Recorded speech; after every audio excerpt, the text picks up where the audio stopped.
নমস্কার, সনাতন ধর্মকথা চ্যানেলে আপনাদের সবাইকে স্বাগত। আজ ফাল্গুন মাসের ৩ তারিখ সোমবার, কৃষ্ণপক্ষের চতুর্দশী তিথি। মহাভারতের আদি পর্বের ২২৩তম অধ্যায়ের দ্বিতীয় অংশ, রাজা শ্বেতকীর যজ্ঞ পর্ব শুরু করব।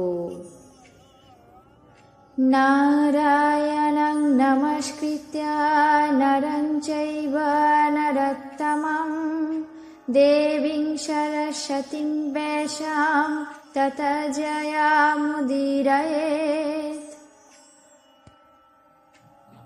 রাজা শ্বেতকী পূর্বের ঋষিদেরকে অনুরোধ করেও তারা যখন যজ্ঞকর্মে অংশগ্রহণ করতে রাজি হলেন না, তখন তিনি ক্রোধে আশ্রমবাসী মহর্ষিদের বললেন, হে মহর্ষিগণ, যদি আমি পতিত হতাম এবং আপনাদের সেবায় নিরত না থাকতাম, তাহলে আপনারা এবং অন্যান্য ব্রাহ্মণেরা আমাকে ঘৃণা করে পরিত্যাগ করতে পারতেন, কিন্তু আমি তেমন নই।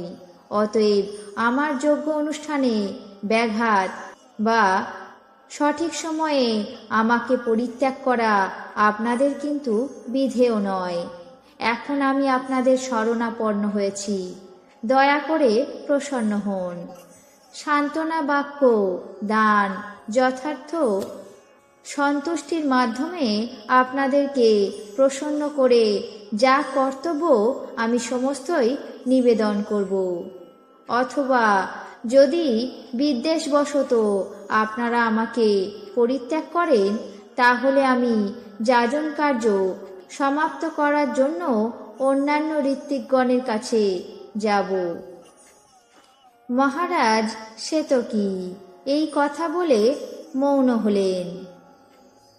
মহর্ষিগণ তবুও রাজার যাজন কার্য অস্বীকার করে ক্রোধ ভরে বললেন, মহারাজ, আমরা বহুকাল ধরে আপনার অবিচ্ছিন্ন যজ্ঞ কার্যে নিরন্তর দীক্ষিত হয়ে অত্যন্ত ক্লান্ত এবং পরিশ্রান্ত হয়েছি। এখন আপনি আমাদেরকে পরিত্যাগ করুন। আপনার অত্যন্ত বুদ্ধি বিপর্যয় ঘটেছে, এই কারণে আমাদেরকে বারবার এমন অনুরোধ করছেন। এখন আপনি রুদ্রদেবের সঙ্গে গমন করুন, তিনি আপনার যাজন কার্য করবেন। রাজা শ্বেতকী তখন মহর্ষিদের এমন তিরস্কার শুনে অত্যন্ত ক্রোধে অধীর হয়ে উঠলেন এবং কৈলাস পর্বতে গিয়ে অত্যন্ত কঠোর তপস্যায় ভগবান মহাদেবকে আরাধনা করে সুদীর্ঘকাল সেখানে বাস করতে লাগলেন। তিনি কখনো ১২ দিবসে, কখনো ১৬ দিবসে বন্য ফলমূল আহার করতেন, কখনো বা ঊর্ধ্ববাহু হয়ে ৬ মাস অনিমেষ লোচনে নিশ্চল সূর্যের মতো অবস্থান করতেন। ভগবান চন্দ্রশেখর রাজা শ্বেতকীর এমন কঠোর তপস্যায় অত্যন্ত প্রসন্ন হয়ে সেখানে আবির্ভূত হলেন। তারপর ভগবান মহাদেব রাজাকে বললেন, হে মহারাজ, আমি তোমার তপস্যায় অত্যন্ত সন্তুষ্ট হয়েছি, তোমার মঙ্গল হোক। এখন তোমার ইচ্ছা অনুরূপ বর প্রার্থনা করো। রাজর্ষি ভগবান রুদ্রের এই কথা শুনে প্রণিপাত করে বললেন, হে ভগবান, আপনি সবই জানেন। যদি আমার প্রতি প্রসন্ন হয়ে থাকেন, তবে আপনি স্বয়ং আমার যাজন কার্য সমাধান করুন, এই বর প্রার্থনা করি। এই কথা শুনে ভগবান মহাদেব অত্যন্ত সন্তুষ্ট হয়ে বললেন, হে মহারাজ, যজ্ঞ কার্য করতে পারে এমন লোক এই প্রদেশে কাউকেই দেখিনি।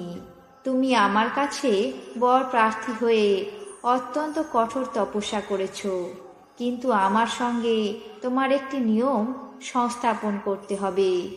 যদি তুমি ১২ বৎসর সমাহিত এবং ব্রহ্মচারী হয়ে নিরবচ্ছিন্ন ঘি ধারার মাধ্যমে অগ্নিদেবকে পরিতৃপ্ত করতে পারো, তাহলে তুমি আমার কাছে যে বর প্রার্থনা করবে আমি তাই প্রদান করব।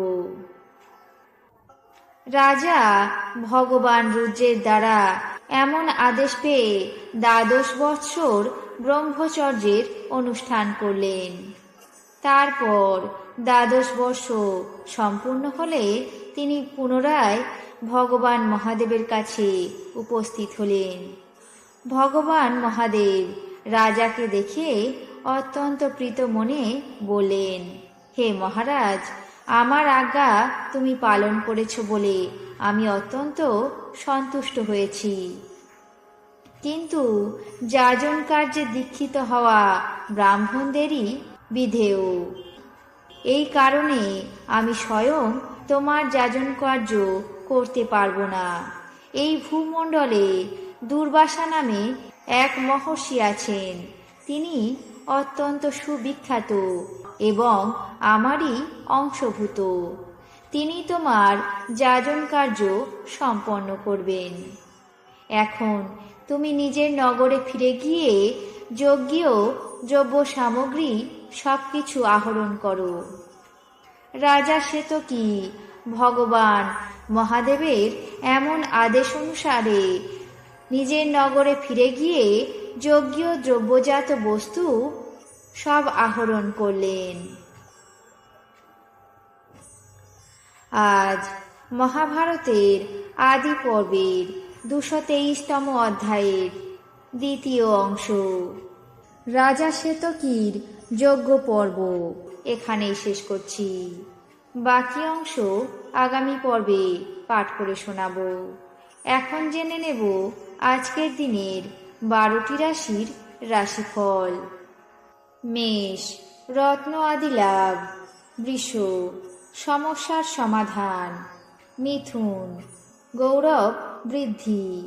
কর্কট, স্বাস্থ্যের অবনতি। সিংহ, অপযশ। কন্যা, চিন্তান্বিত। তুলা, বিপথে চালিত। বৃশ্চিক, আয়ের সুযোগ। ধনু, ভুল বোঝাবুঝি। মকর, চিকিৎসায় সাফল্য। কুম্ভ, অস্থিরতা।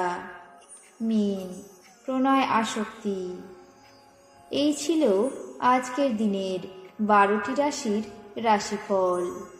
আপনাদের কেমন লাগলো তা অবশ্যই কমেন্ট বক্সে জানাবেন।